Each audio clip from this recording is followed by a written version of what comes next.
Welcome to this journey through one of the most disturbing cases recorded in Mobile, Alabama history. Before we begin, I invite you to leave in the comments where you are watching from and the exact time you're listening to this narration. We are interested in knowing to what places and at what moments of the day or night these documented accounts reach. In the autumn of 1846, Mobile County, Alabama, bore witness to events that would forever alter the understanding of human nature within the confines of plantation society. The case of Isaac Thornton and the Bellamare family represents one of the most psychologically complex incidents ever documented in the antebellum South, where the boundaries between power, obsession, and manipulation became so blurred that even today, historians struggle to separate truth from the elaborate web of deception that unfolded. If you're enjoying the story and feel like helping the channel with any amount, please support us by clicking the thanks button and donating whatever you wish. This really helps the channel keep posting new stories. The Bellamare Plantation sat on 1,200 acres of fertile delta land, approximately 8 miles northeast of Mobile proper, where the Tensor River curved through ancient cypress groves. The main house, a 2-story Greek Revival structure with 6 white columns, commanded a view of cotton fields that stretched beyond the horizon. In 1846, the plantation was home to Cornelius Bellamar, a man of 43 years who had inherited the property from his father, and his wife Lucinda, 28 years of age, whose delicate beauty had made her the subject of admiration throughout Mobile County since her arrival from Charleston 7 years earlier. Among the 137 enslaved people who worked the Bellamare land was Isaac Thornton, purchased in 1844 from an estate sale in Montgomery.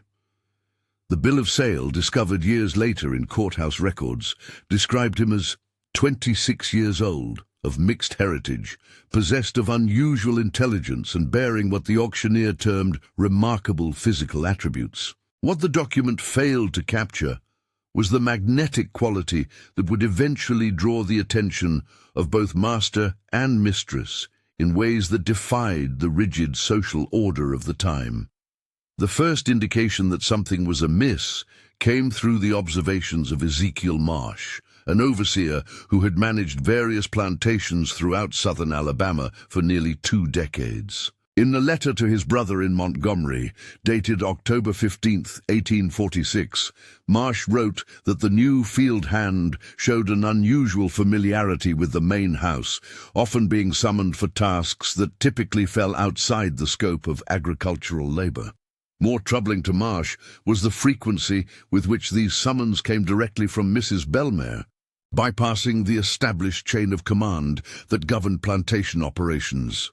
The Bellamare household, prior to Isaac's arrival, had operated with the mechanical precision typical of successful cotton plantations. Cornelius maintained strict schedules, rising before dawn to inspect the fields, reviewing account books each evening by lamplight. Lucinda occupied herself with the management of the domestic staff, correspondence with family in Charleston, and the elaborate social obligations that defined her position as one of Mobile County's most prominent plantation wives. Their marriage, arranged by their respective families, functioned as a business partnership wrapped in the veneer of Southern gentility. The domestic staff, consisting of 8 enslaved individuals who worked within the main house, operated under the supervision of Minerva, a woman in her 50s who had served the Bellamar family since childhood. According to testimony given years later during legal proceedings, Minerva first noticed changes in the household dynamics during the final weeks of October 1846. Mrs. Bellamar began requesting that Isaac be assigned to indoor repairs, despite the presence of other enslaved men more experienced in carpentry and maintenance work. The architecture of the Bellamar house played a crucial role in what followed. The structure featured a central hallway that ran from front to back, with parlors and dining rooms on the first floor and bedrooms on the second. A narrow staircase led to the third floor, which contained storage rooms and quarters for house servants. Most significantly, the house included a hidden chamber, accessible through a concealed panel in the master bedroom's wall, originally constructed as a safe room during the Creek War of 1813 through 14. Dr. Silas Morton, the family physician who attended to the Bellamars, noted in his personal journal that during a routine visit in early November 1846, he observed what he described as an unusual restlessness in Mrs. Bellamare. Her complexion appeared heightened, her speech rapid, and she demonstrated an uncharacteristic interest in the activities of the field hands, asking detailed questions about their health and capabilities. Dr. Morton, who had known Lucinda since her arrival in Mobile County, found this behavior sufficiently concerning to mention it in correspondence with his colleague Dr. James Whitfield in Montgomery. The transformation became more apparent to those who worked closely within the household. Martha, a young woman who served as Lucinda's personal attendant, later testified that her mistress began spending long periods in the library, a room she had previously visited only briefly. More peculiar was Lucinda's sudden fascination with the account books that detailed the plantation's human property, requesting to review information about individual enslaved people, their skills, and their personal histories. Isaac Thornton's background, as pieced together from various plantation records and sale documents, revealed a complex history.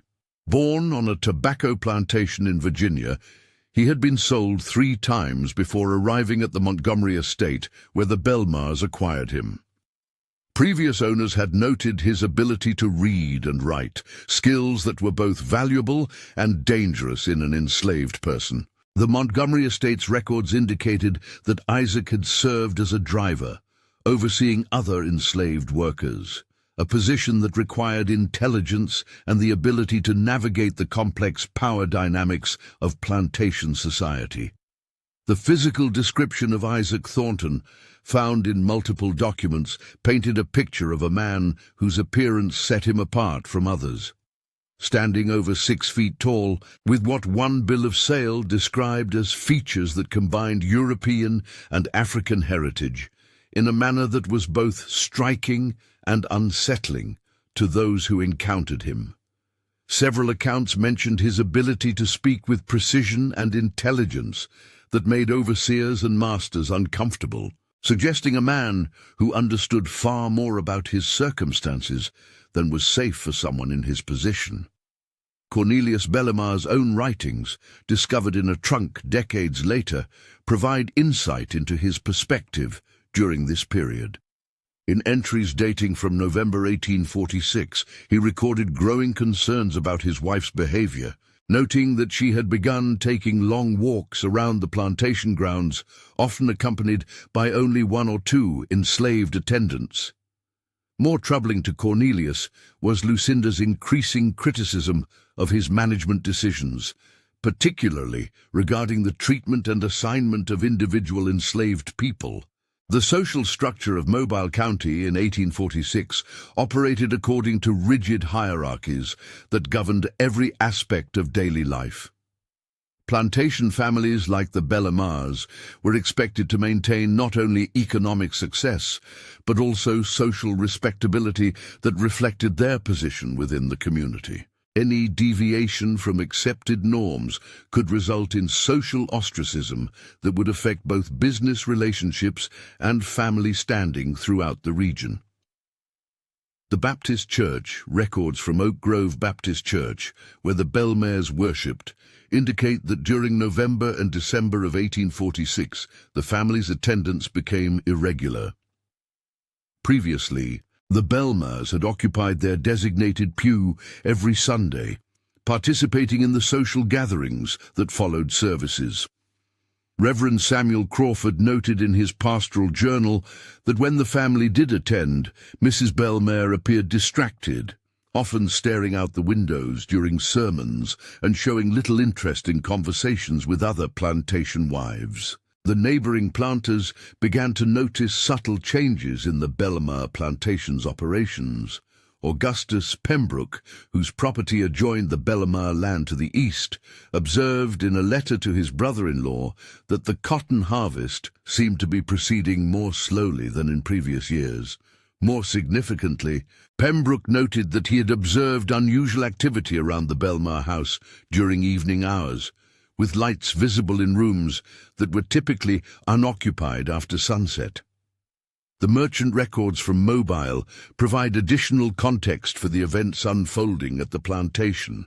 Theodore Hutchinson, who supplied dry goods to many of the county's prominent families, noted in his ledger that Mrs. Bellamare's purchasing patterns had changed dramatically.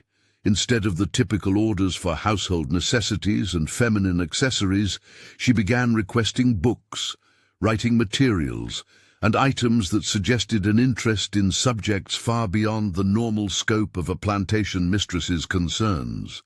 The enslaved community at Bellamare Plantation operated according to its own complex social structure, with informal leaders who maintained order and communication among the various work groups. According to testimony gathered during later legal proceedings, many of the enslaved people had noticed Isaac Thornton's elevated status within the plantation hierarchy, but the exact nature of his relationship with the Bellamare family remained a subject of speculation and whispered conversations in the quarters. Dr. Morton's medical records provide a clinical perspective on the deteriorating situation. During a visit in December 1846, he prescribed laudanum for Mrs. Bellamare's increasing nervousness and inability to sleep. His notes indicate that she complained of nightmares and an overwhelming sense that she was being watched, even when alone in her room. Dr. Morton's concern was heightened by Lucinda's refusal to explain the source of her distress, stating only that she felt trapped by circumstances beyond her control. The winter months brought a change in the plantation's routine that was observed by multiple witnesses. The evening meals, previously formal affairs that followed a strict schedule, became irregular. Cornelius often dined alone, with Lucinda claiming illness or fatigue. The house servants reported that Mrs. Bellamare frequently requested meals to be brought to the library, where she spent increasing amounts of time behind closed doors. The documentary evidence from this period includes a series of letters exchanged between Lucinda and her sister Margaret in Charleston. These letters, discovered during the settlement of the estate, reveal a woman struggling with psychological pressures that she could not openly discuss. Lucinda wrote of feeling isolated despite being surrounded by people, of dreams that seemed more real than her waking hours, and of a growing certainty that her life was following a path that would lead to destruction. The hidden chamber in the master bedroom became a focal point of the mysterious activities that characterized the plantation during the winter of 1846 through 47. House servants reported hearing voices and movement from behind the walls, but when questioned by the overseer, they claimed ignorance of the source. The chamber, originally designed as a refuge, had been forgotten by most of the household staff, making it an ideal location for activities that required absolute secrecy. Ezekiel Marsh's reports to Cornelius Bellamar during this period document a plantation in subtle decline.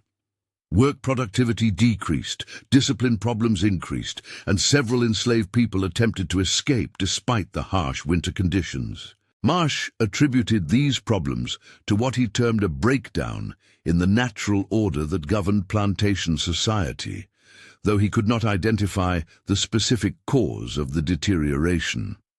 The correspondence between Cornelius Bellamar and his cotton factor in Mobile reveals growing financial pressures that compounded the personal stress within the household. The 1846 harvest had been smaller than expected, and market prices for cotton were declining throughout the region.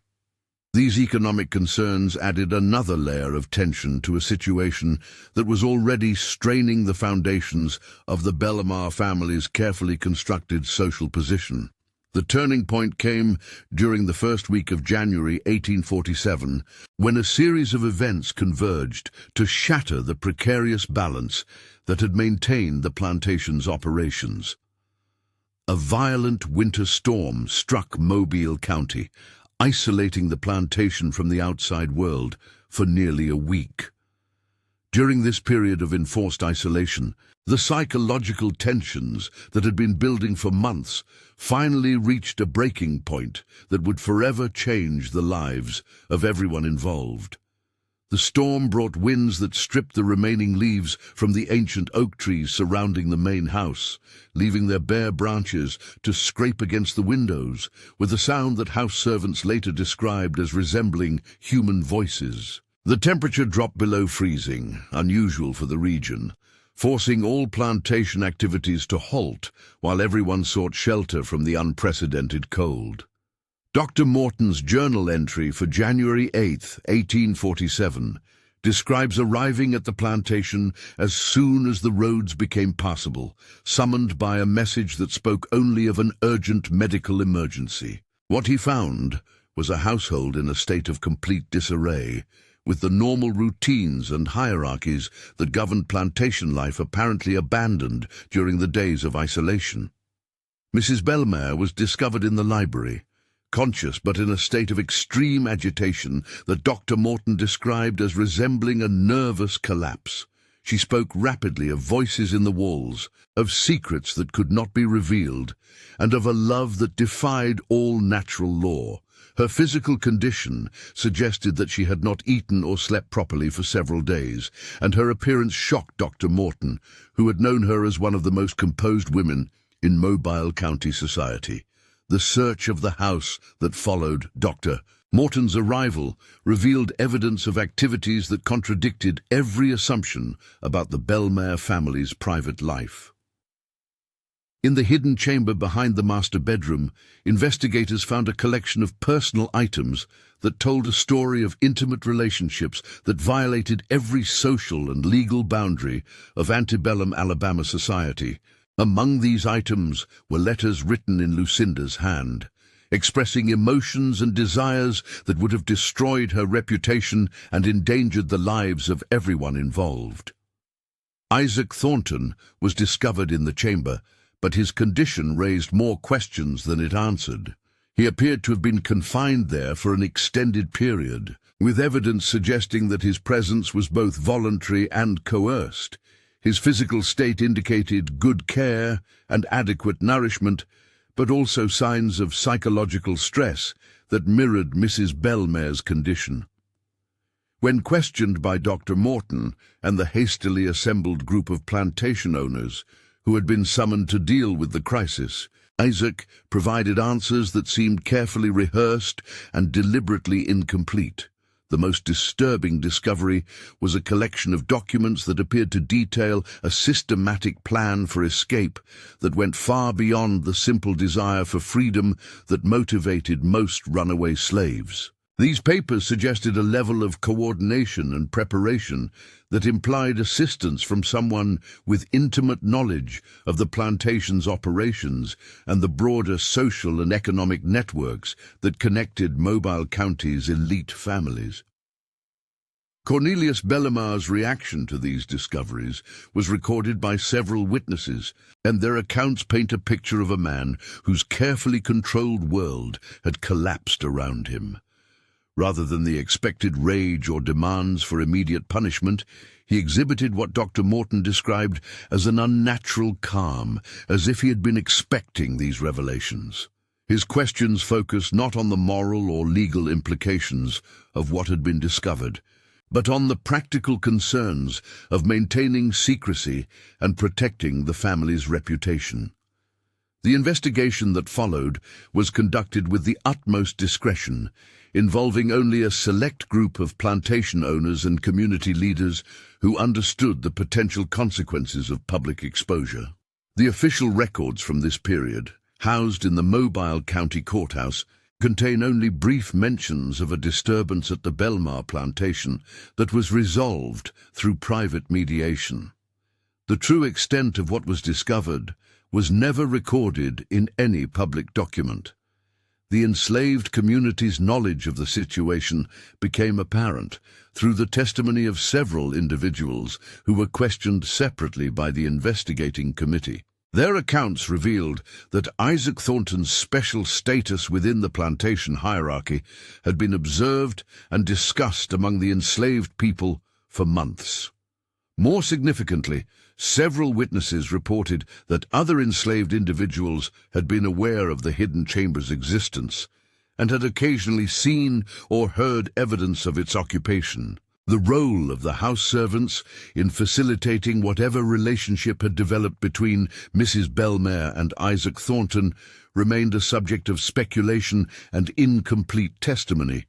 Minerva, the head house servant, maintained her innocence of any wrongdoing while acknowledging that she had been aware of unusual activities within the main house. Her position required a delicate balance between loyalty to the family she served and protection of the enslaved community under her supervision. The medical examination of both Mrs. Bellamare and Isaac Thornton, conducted by Dr. Morton with the assistance of Dr. Whitfield, who traveled from Montgomery at the request of the investigating committee, revealed physical evidence that supported some aspects of the discovered correspondence. However, the doctor's reports, which were sealed immediately after completion, apparently contained information that the investigating committee deemed too sensitive to include in even their private deliberations. The question of Cornelius Bellamar's knowledge of and possible participation in the events that had unfolded in his home became a central focus of the private investigation. His personal papers, examined by the committee, revealed a man who had been struggling with issues far more complex than the typical challenges of plantation management. Among his writings were philosophical reflections on the nature of human bondage, the arbitrary foundations of racial hierarchy, and the psychological costs of maintaining a system based on the complete subjugation of other human beings. The discovery of additional hidden spaces within the plantation house suggested that the activities centered around the concealed chamber were part of a larger pattern of secrecy that had characterized the Bellamare household for an extended period. A thorough examination revealed that several rooms contained concealed compartments and hidden passages that could have facilitated clandestine movement throughout the house without detection by most of the household staff. The financial records examination provided another perspective on the events that had transpired. The plantation's books revealed irregular expenditures that could not be accounted for through normal operations, suggesting that considerable sums had been used for purposes that were not recorded in the standard accounting systems. These discrepancies implied a level of planning and resource allocation that contradicted the impression of spontaneous passion that had initially characterized the investigation's findings. The psychological evaluation of Mrs. Bellamare, conducted through extended conversations with Dr. Morton, revealed a woman whose mental state had been deteriorating for a period much longer than the few months that had initially been suspected.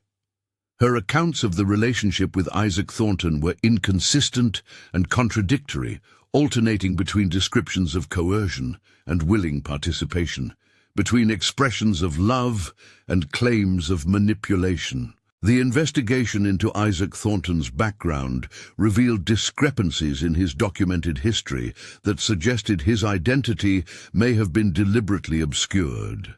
Records from the Montgomery estate where he had been purchased indicated that he had arrived there under circumstances that were unusual for enslaved people, with documentation that seemed incomplete and possibly falsified. This discovery raised questions about whether his presence at the Bellamare plantation was the result of careful planning rather than the routine business of human trafficking. The testimony of neighboring plantation owners provided context for evaluating the social and economic implications of the scandal. The consensus among Mobile County's elite was that public exposure of the events would have consequences that extended far beyond the immediate participants, potentially undermining the social structures that maintained order throughout the region. The decision to handle the matter privately reflected not only concern for the Bellamare family's reputation, but also recognition of the broader threats that such a scandal could pose to the entire plantation system. The resolution of the immediate crisis involved a series of decisions that satisfied the practical concerns of the investigating committee, while leaving many fundamental questions unanswered. Mrs. Bellamare was removed from the plantation to receive private medical care at an undisclosed location, with her condition described to the broader community as a nervous exhaustion brought on by the isolation and demands of plantation life. Isaac Thornton disappeared from the plantation's records, with his fate becoming one of the enduring mysteries surrounding the case. The sale of the Bellamare plantation, which occurred in March 1847, was handled through discreet negotiations that avoided public auction and the accompanying scrutiny that such sales typically attracted. Cornelius Bellamare relocated to Mobile proper, where he lived in relative obscurity until his death in 1852. His personal papers, discovered decades later, contain no references to the events of 1846 through 47, suggesting that he had deliberately destroyed any documentation that might have provided insight into his perspective on what had transpired. The fate of the enslaved community at Bellamare Plantation became scattered across multiple properties throughout southern Alabama and Mississippi. Several individuals who had been present during the crisis period were sold to plantations in remote areas, effectively eliminating potential witnesses to whatever had actually occurred. The systematic dispersal of these potential sources of information was noted by some observers as being unusually thorough, suggesting a coordinated effort to suppress knowledge of the events. The transformation of the plantation property itself reflected the desire to erase evidence of its troubled history. The new owners, a family from Savannah with no previous connections to Mobile County society, undertook extensive renovations that included sealing the hidden chambers and passages that had been discovered during the investigation. The main house was substantially altered, with the Greek Revival columns replaced by a simpler design that eliminated many of the architectural features that had characterized the Bellamare era. The medical records from Dr. Morton's treatment of Mrs. Bellamare, which continued for several years after her removal from the plantation, provide glimpses into the long-term psychological effects of whatever she had experienced. Her condition never fully stabilized, with periods of apparent recovery alternating with episodes of severe distress that seemed to be triggered by unpredictable stimuli. She died in 1851 at a private sanitarium in Tennessee, with her death certificate listing only general nervous exhaustion as the cause. The investigation into the financial irregularities discovered in the plantation's records revealed connections to a network of merchants, ship captains, and other individuals whose activities suggested involvement in operations that extended far beyond the normal business of cotton production and slave labor. These connections implied that the Bellamare plantation may have been part of a larger system of clandestine activities that operated throughout the Gulf Coast region during the 1840s. The discovery of similar hidden chambers and passages in other plantation houses throughout Mobile County, revealed during subsequent investigations in the 1850s and 60s, suggested that the architectural features found at the Bellamare property were not unique.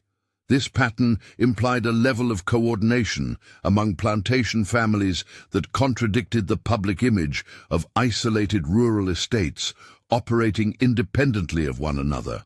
The role of the local church and religious community in responding to the crisis provided insight into the mechanisms through which antebellum society managed scandals that threatened its fundamental assumptions. Reverend Crawford's pastoral records indicate that he was informed of the general nature of the problem, but was specifically instructed to avoid any public reference to the events. His subsequent sermons during the spring of 1847 focused heavily on themes of temptation, hidden sin, and the importance of maintaining social order through adherence to divine law. The impact of the Bellamare scandal on Mobile County society was measured not in public discussion, but in the subtle changes that occurred in the management and oversight of plantation operations throughout the region. Several families implemented new security measures and supervision protocols that suggested a heightened awareness of the potential for similar situations to develop elsewhere. These changes occurred without public explanation, indicating that knowledge of what had happened spread through private channels among the elite families who controlled the county's economic and social structures.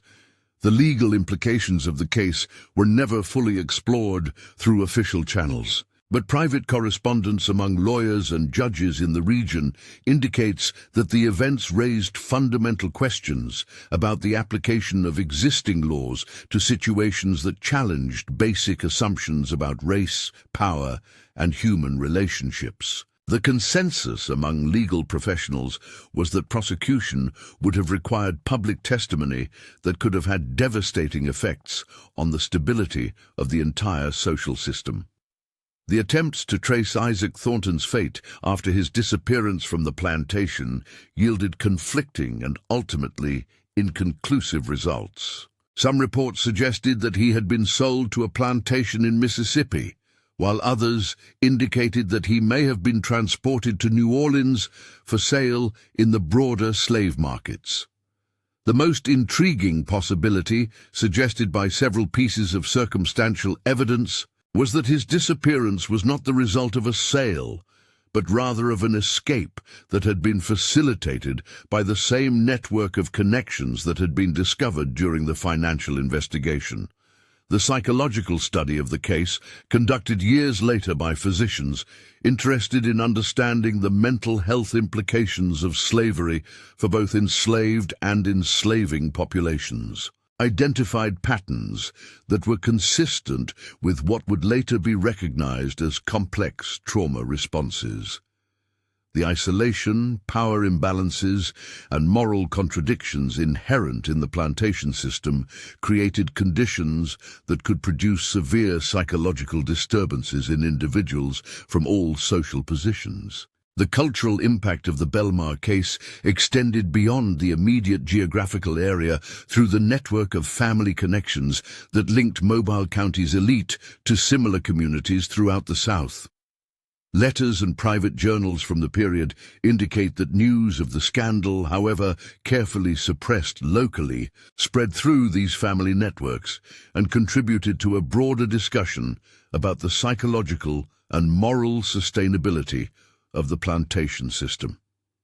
The architectural evidence discovered at the plantation raised questions about the prevalence of hidden spaces and secret passages in antebellum houses throughout the region. Subsequent investigations revealed that many prominent families had incorporated similar features into their homes, suggesting either a common response to security concerns or coordination in preparation for activities that required concealment from outside observation.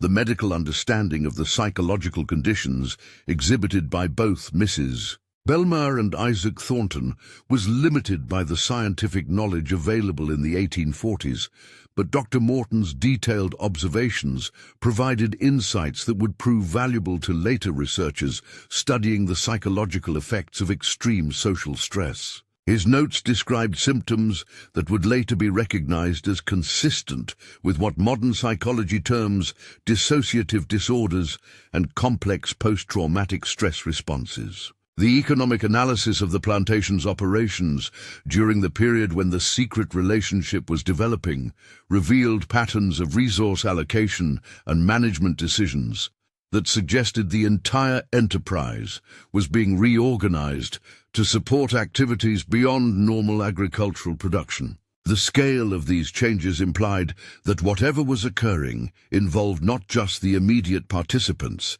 but a broader network of individuals who were either directly involved or willingly ignorant of the true nature of the plantation's operations. The social network analysis of the families and individuals who were involved in managing the crisis revealed connections that extended throughout the Gulf Coast region and included relationships with merchants, ship captains, lawyers, and politicians whose influence reached into state and federal government. This network's ability to suppress information about the scandal demonstrated the extent to which antebellum Southern society was organized to protect the interests of its elite members, regardless of the moral or legal implications of their actions. The investigation into similar cases that may have occurred on other plantations throughout the region was necessarily limited by the same factors that had made the Bellamare case difficult to document. However, fragmentary evidence from estate sales, medical records, and private correspondence suggests that the psychological and social pressures that had produced the crisis at Bellamare Plantation existed throughout the plantation system and may have resulted in other situations that were resolved through similar private mechanisms. The long-term effects of the scandal on the individuals who were peripheral to the central events provide insight into the broader social impact of such crises. House servants who had been present during the investigation period were observed to exhibit behavioral changes that persisted for years afterward, suggesting that exposure to the breakdown of normal social boundaries had lasting psychological effects even on those who were not directly involved in the central relationship. The preservation of evidence related to the case occurred through informal networks of individuals who recognized the historical significance of what they had witnessed or discovered. Private journals, preserved letters, and oral traditions maintained within families provided sources of information that would have been otherwise lost through the systematic efforts to suppress official documentation of the events. The broader historical context of the Bellamare case includes its occurrence during a period of increasing national tension over slavery and the future of the plantation system. The events at the plantation reflected many of the contradictions and psychological pressures that were building throughout Southern society during the 1840s, making the case representative of broader social and cultural forces that would ultimately contribute to the sectional conflicts of the following decades. The analysis of power dynamics within the plantation system, as revealed through the Bellamare case, demonstrated the extent to which the entire social structure depended on maintaining strict boundaries between different groups of people. The breakdown of these boundaries, even in a single instance involving only a few individuals, threatened the psychological foundations upon which the entire system was based, explaining the extreme measures taken to suppress information about what had occurred. In the summer of 1868, more than 20 years after the events at Bellamare Plantation, Dr. Morton's nephew discovered among his uncle's papers a sealed envelope containing what appeared to be additional documentation related to the case. The contents of this envelope, which included photographs and written statements that had never been shared with the original investigating committee, suggested that the true extent of what had occurred at the plantation had been even more complex than the already disturbing events that had been officially acknowledged. The photographic evidence, created using the early daguerreotype process that had recently become available in mobile during the 1840s, showed interior views of the hidden chambers that revealed details about their construction and furnishing that had not been included in previous descriptions. These images suggested that the spaces had been prepared for long-term occupation and had been equipped with amenities that indicated considerable planning and financial investment. The written statements, apparently recorded by Dr. Morton during private interviews with several participants in the events, contained information that contradicted some aspects of the official account while confirming others. Most significantly, these documents suggested that the relationship between Mrs. Bellamare and Isaac Thornton had been part of a larger pattern of relationships that had involved other members of both the family and the enslaved community over an extended period. The implications of this additional evidence were never fully explored, as Dr. Morton's nephew, recognizing the potential consequences of making such information public, chose to reseal the documents and place them in a bank vault in Montgomery. According to family records, these materials remained undisturbed until the bank's closure during the financial panic of 1893, when they were transferred to the state archives and subsequently lost during a fire that destroyed much of the collection in 1897. The oral traditions preserved within the African-American community of Mobile County included references to the Bellamare Plantation that provided a different perspective on the events than that contained in the official records. These accounts, collected by researchers during the 1930s as part of federal documentation projects, described Isaac Thornton as a figure who had achieved a level of education and sophistication that was unusual for someone in his position, and who had been involved in activities that extended far beyond his relationship with Mrs. Bellamare. The final documented reference to the Bellamare case appeared in a private letter written in 1874 by Augustus Pembroke to his son, who was studying law at the University of Alabama. In this letter, Pembroke reflected on the events he had witnessed as a young man and expressed his belief that the true story of what had occurred at the plantation would never be fully known, as too many people had been involved in suppressing the evidence and too much time had passed for accurate reconstruction of the facts. The letter concluded with Pembroke's observation that the psychological pressures that had produced the crisis at Bellamare Plantation continued to exist throughout Southern society, and that similar situations would inevitably occur as long as the fundamental contradictions of the social system remained unresolved. His prediction proved accurate, as subsequent decades revealed numerous cases of relationships and situations that challenged the rigid boundaries upon which antebellum society had been based. The transformation of the former plantation property continued through the remainder of the 19th century, with each successive generation of owners making changes that further obscured evidence of its troubled history. By the early 20th century, the land had been subdivided and converted to other uses, with only a few foundation stones and overgrown garden plots remaining to mark the location where one of Alabama's most disturbing and psychologically complex scandals had unfolded more than half a century earlier.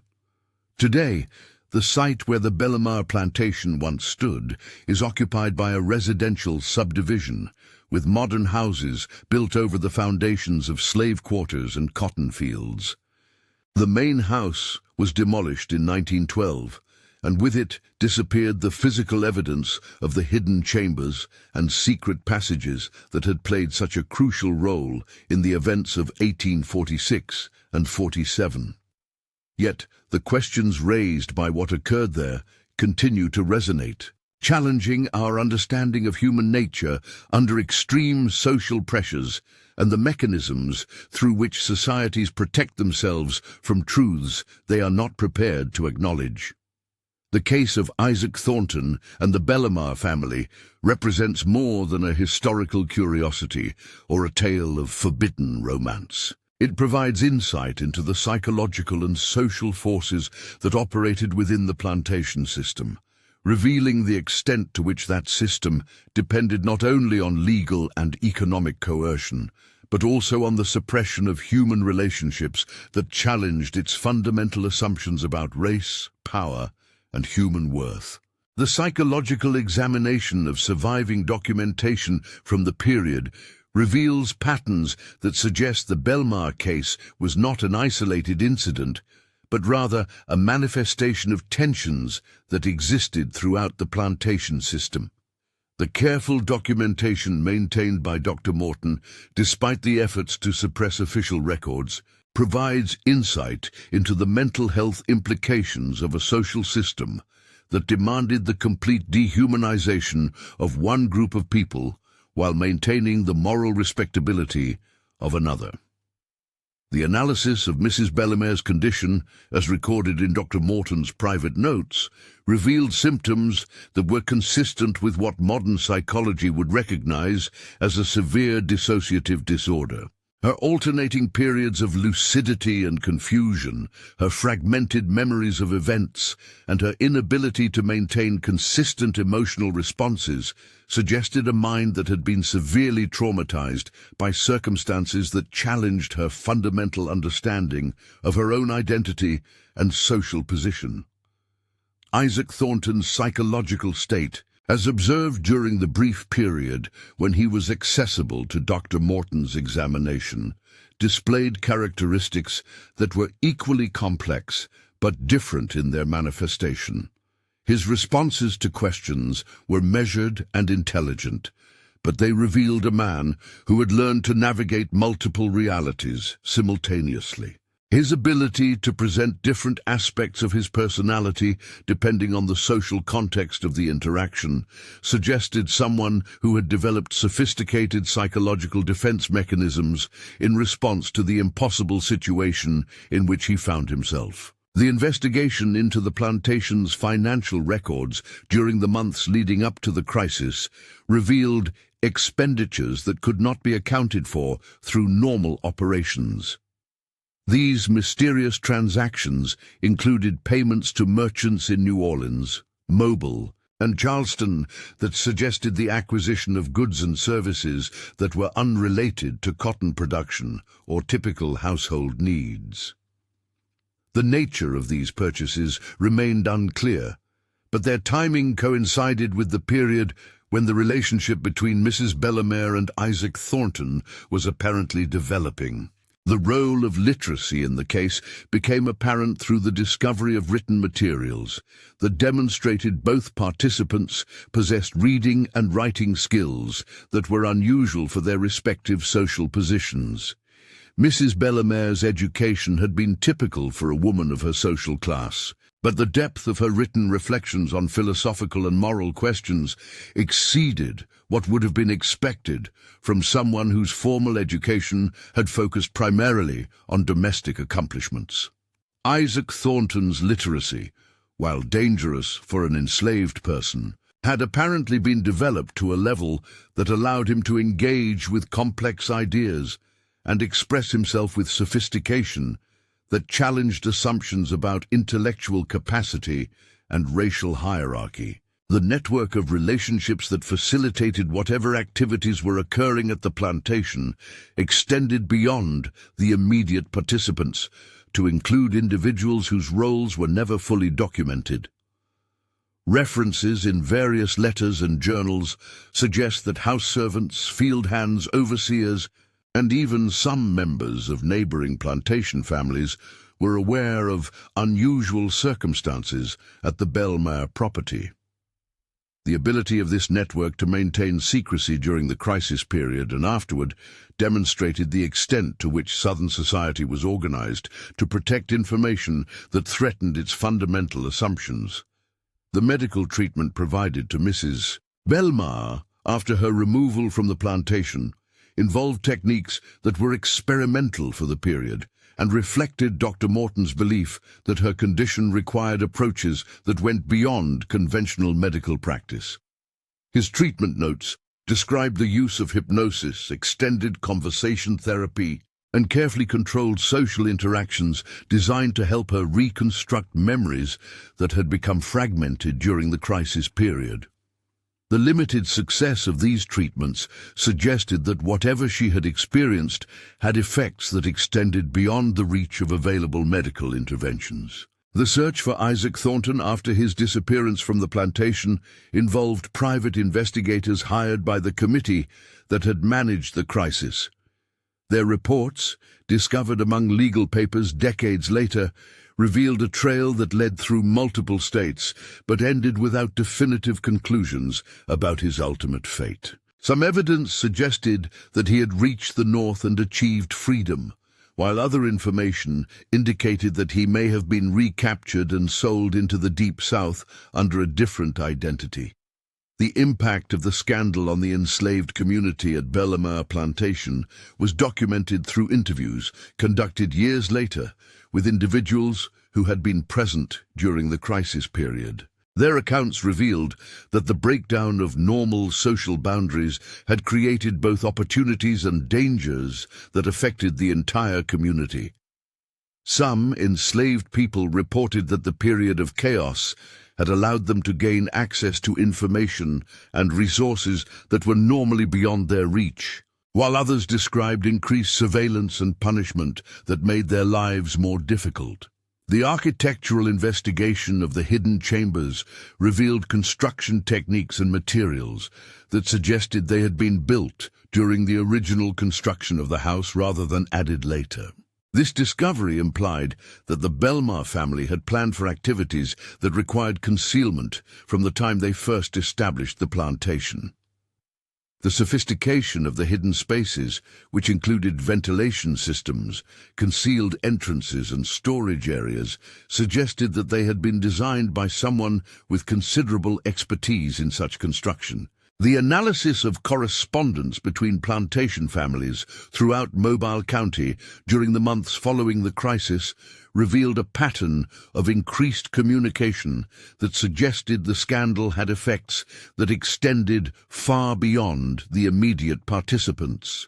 Letters between wives of prominent planters included coded references to increased vigilance in household management and subtle changes in the supervision of enslaved people that indicated widespread concern about the potential for similar situations to develop elsewhere. The legal precedents that might have applied to the case were never tested through formal proceedings, but private consultations among lawyers revealed significant uncertainty about how existing laws would address situations that challenged fundamental assumptions about race, consent, and power relationships. The consensus among legal professionals was that prosecution would have required testimony and evidence that could have undermined the legal foundations upon which the entire plantation system was based. The economic consequences of the scandal extended beyond the immediate sale of the plantation to affect business relationships throughout Mobile County. Several merchants and factors who had worked with the Bellamare family found their own reputations affected by association, leading to changes in business practices and social relationships that persisted for years afterward. The interconnected nature of the plantation economy meant that the effects of such scandals could spread rapidly through commercial networks. The cultural memory of the events was preserved through oral traditions that developed differently within various communities. The white planter families maintained a version that emphasized the tragic consequences of moral weakness and the importance of maintaining proper social boundaries. The enslaved community developed narratives that focused on resistance, survival, and the possibility of challenging oppressive systems through intelligence and determination. These different versions of the story reflected the perspectives and values of their respective communities. The psychological study of power relationships within plantation society, informed by the Bellamare case, revealed the extent to which the entire system depended on maintaining artificial distinctions between groups of people who were, in reality, far more similar than the social structure acknowledged. The breakdown of these distinctions, even in isolated cases, threatened the psychological foundations upon which individuals built their understanding of themselves and their place in society. The investigation into similar cases throughout the antebellum South, conducted by historians in the 20th century, revealed patterns that suggested the Bellamare case was part of a broader phenomenon that occurred wherever the contradictions of the plantation system created psychological pressures that exceeded individuals' ability to maintain the fiction of racial hierarchy. These cases were typically suppressed through mechanisms similar to those employed in Mobile County, making them difficult to document, but indicating that the underlying tensions were widespread. The preservation of evidence related to the case occurred through informal networks of individuals who recognized its historical significance. Private collections maintained by families, medical records preserved by physicians, and oral traditions maintained within communities provided sources of information that survived the systematic efforts to suppress official documentation. These informal preservation efforts were motivated by various factors, including historical curiosity, moral outrage, and recognition that the events represented important evidence about the nature of American society during the antebellum period. The final resolution of questions surrounding the case remained elusive, even decades after the events had occurred. The death of key participants, the destruction of documents, and the passage of time made definitive reconstruction of what had happened impossible.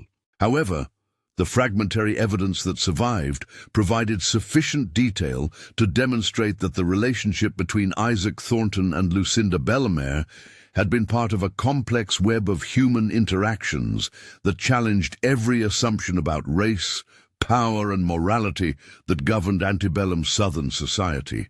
The broader historical significance of the Bellamare case lies not in its uniqueness, but in its representation of tensions that existed throughout the plantation system. The psychological pressures that produced the crisis at that particular plantation were present wherever human beings were reduced to property and forced to live in close proximity to those who claimed to own them. The artificial nature of racial hierarchy, the moral contradictions of slavery, and the psychological costs of maintaining such a system created conditions that inevitably produced situations that challenged its fundamental assumptions. The legacy of what occurred at Bellamare Plantation continued to influence Mobile County society for generations after the immediate participants had died or disappeared. The mechanisms developed to suppress information about the scandal became models for handling similar crises, while the questions raised about human nature and social organization continued to resonate through subsequent decades of social change. The Civil War, which began 14 years after the Bellamare crisis, brought many of these underlying tensions to the surface and forced American society to confront contradictions that had previously been managed through suppression and denial. In the end, the case of Isaac Thornton and the Bellamare family serves as a window into the psychological and social dynamics that operated within one of the most oppressive systems ever established in American history. The fragmentary evidence that survived the systematic efforts to suppress documentation provides insight into the human costs of slavery that extended far beyond the physical suffering that has been more widely documented. The psychological trauma experienced by both enslaved and enslaving populations, the moral corruption that resulted from treating human beings as property, and the social mechanisms developed to maintain such a system all contributed to a legacy that continued to influence American society long after slavery was officially abolished. The questions raised by what occurred at Bellamare Plantation in 1846 and 47 remain relevant to understanding how societies create and maintain systems of oppression, how individuals respond to impossible moral situations, and how communities protect themselves from truths that challenge their fundamental assumptions about human nature and social organization.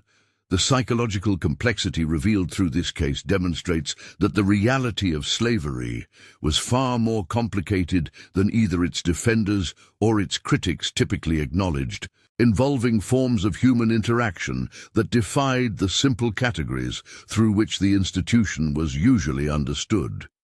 And perhaps most disturbingly, the efficiency with which mobile county society suppressed information about what had occurred at the plantation demonstrated the extent to which American communities were organized to protect systems of oppression from challenge or exposure. The network of individuals who participated in covering up the scandal included doctors, lawyers, plantation owners, merchants, and religious leaders whose cooperation ensured that questions about the moral and psychological sustainability of slavery would not be raised through public examination of such cases. The silence that surrounded the Bellamare case for more than a century after it occurred was not simply the result of social embarrassment or concern for individual reputations.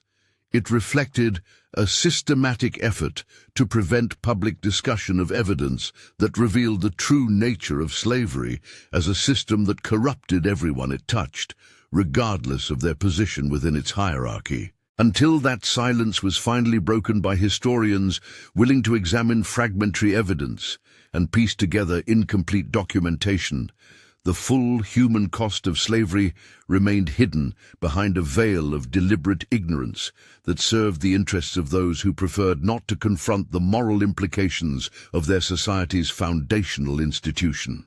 Today, more than 170 years after Isaac Thornton and Lucinda Bellamare encountered each other on that Mobile County plantation, their story serves as a reminder that the most profound truths about human experience often remain hidden beneath the official narratives that societies create to protect themselves from uncomfortable realities. The psychological complexity, moral ambiguity, and social trauma revealed through their case continue to challenge our understanding of how human beings respond to systems of oppression and how communities organize themselves to maintain such systems despite their obvious moral contradictions. The echo of what occurred during those cold winter months of 1846 and 47 can still be heard in the questions we continue to ask about power, race, and human relationships in American society. The mechanisms of suppression and denial that were employed to manage the Bellamare scandal established patterns that persisted long after slavery was abolished, influencing how subsequent generations addressed evidence of systemic oppression and social injustice. The case reminds us that the most important stories are often the ones that societies work hardest to forget, and that understanding the full complexity of our history requires the courage to examine evidence that challenges our preferred narratives about who we are and how we became that way.